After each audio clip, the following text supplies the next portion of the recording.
آقا کریم صلی اللہ علیہ وسلم نے فرمایا شعبان پاک کرنے والا مہینہ ہے. اب اس میں اگر کوئی بندہ مومن سچے دل سے توبہ کر لے، سچے دل سے اللہ سے معافی مانگ لے، اور مانگنا ہی چاہیے، اس مہینے میں غفلت نہ برتنا. ایک اور حدیث شریف میں آپ کو سناؤں گا تو آپ کی سمجھ میں اور اچھی طریقے سے بات آئے گی. اس مہینے میں غفلت مت برتنا، اس مہینے کو غفلت میں مت گزارنا. آقا کریم صلی اللہ علیہ وسلم ماہ رمضان المبارک کے بعد سب سے زیادہ روزے اگر کسی مہینے کے رکھتے تو وہ ماہ شعبان المعظم کے رکھتے، اور بہت پسند تھا سرکار کو ماہ شعبان المعظم کے روزے رکھنا. کیوں پسند تھا میں حدیث میں آپ کو پیش کروں گا. تو اس مہینے میں پاک ہو جاؤ، اور اس مہینے میں ایسا ہے کہ ادھر توبہ کی، اور توبہ کے ساتھ چونکہ ہمارا میرر جیسا میل نہیں، ہمارے دل پر میرر کی طرح تھوڑی سی مٹی نہیں لگی کہ صاف کرتے، بلکہ ہمارا دل تو گناہوں کے دھبوں سے اتنا آلودہ ہو چکا ہے، اتنا آلودہ ہو چکا ہے. ہر کوئی بندہ اپنی کیفیت کو خود زیادہ جانتا ہے، تو اس کو تو پانی اور صابن سے بھی صاف کیا جائے تو نہ ہو. اتنا دل ہمارا گندا اور ہمارا وجود گندا ہو چکا ہے. لیکن پھر بھی اس کریم کا کرم ہے کہ جیسے ہی کوئی بندہ توبہ کر کے اپنی آنکھوں سے آنسو بہا لیتا ہے، اور گناہ کو یاد کر کے جیسے ہی وہ رو پڑا اور اپنے رب سے اس نے معافی مانگتے مانگتے آنسو بہا دیے اور آنسوؤں کے قطرات گرنے شروع ہوئے، اللہ اس کے گناہوں کو مٹا دے. اس لیے اس ماہ مبارک میں رو رو کر اپنے گناہوں سے معافی مانگو. میں صرف رسمی طور کی بات نہیں کرتا، اس کو ذہن میں رکھیے گا کہ یوں ہاتھ اٹھایا اللہ معاف فرما دے، اللہ معاف فرما دے، اللہ معاف فرما دے، ایسا نہیں. رو، آنسو بہاؤ. اور جب کوئی آنسو بہاتا ہے تو اللہ کی رحمت کو جوش آ جاتا ہے کہ اس بندے کو احساس ہو گیا کہ اس نے میری نافرمانی کی ہے، اس بندے کو احساس ہو گیا کہ اس نے میرے خلاف زندگی گزاری ہے. یہ بندہ اپنے مجرم ہونے کا اقرار کر رہا ہے.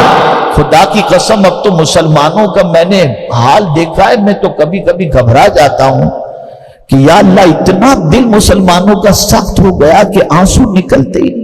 اور اس کو لوگ بہادری سمجھتے ہیں اور کہتے ہیں یار اپنا دل تو بہت سخت ہے بھائی، اپنوں کو تو دیکھ کر کسی کو کچھ نہیں ہوتا. معاذ اللہ، کیا تم سخت دل کو لے کر بیٹھے ہو. آقا کریم صلی اللہ علیہ وسلم فرماتے کسی کا بدبخت ہونا اس کی پہلی علامت یہ ہے کہ اس کی آنکھ بہنے سے رک جائے. جس کی آنکھوں سے آنسو نہ نکلیں وہ خود کو ہوشیار نہ سمجھے. حضور فرماتے ہیں کہ اس کے شقی ہونے میں اور بدبخت ہونے کے اندر کوئی شک کی گنجائش نہیں ہے. اور میں پورے چیلنج کے ساتھ کہتا ہوں سارے انبیاء روتے رہے، سارے اولیاء روتے رہے، ان کی عبادتوں کے باوجود بھی ان کی آنکھیں تھمنے کو نام نہیں لیتی تھی، وہ آنسو بہاتے ہی رہتے تھے. بلکہ فاروق اعظم تو اتنا روتے تھے کہ آنکھ کے قریب باقاعدہ نشان ہو گیا تھا، اتنا روتے تھے. اور اس قوم کو پتہ نہیں کیا ہو گیا. لافٹر چینل دیکھتے ہیں، کہہ لگاتے ہیں، خوب موج مستی کرتے، سمجھتے ہیں دنیا کے اندر عیش موج کر کے جی لو. کہاں مرنا ہے دیکھا جائے گا مرنے کے بعد. میں آسان نہیں ہے مرنے کے بعد دیکھنے کا تصور. جب وہ پوچھنے پر آئے گا تو بندے کی حالت خراب ہو جائے گی. ڈرو، رو، آنسو بہاؤ. اور قرآن نے رونے کا ہی کہا. قرآن کہتا ہے فَلْيَضْحَكُوا قَلِيلًا وَلْيَبْكُوا كَثِيرًا، ہنسو کم اور رو زیادہ. یہ قرآن کہہ رہا ہے ہنسو کم اور رو زیادہ. یہاں رونے کا نام و نشان. تو رو. میں مدینہ منورہ جا رہا تھا ابھی 2-3 ہفتے پہلے، تو مکہ مکرمہ سے میں جب نکلا مدینہ منورہ کی طرف تو میں نے میرے استاد گرامی کو فون کیا کہ حضرت مکہ شریف سے نکلا ہوں، مدینہ جا رہا ہوں، دعا فرمائیں مقبول حاضری نصیب ہو جائے.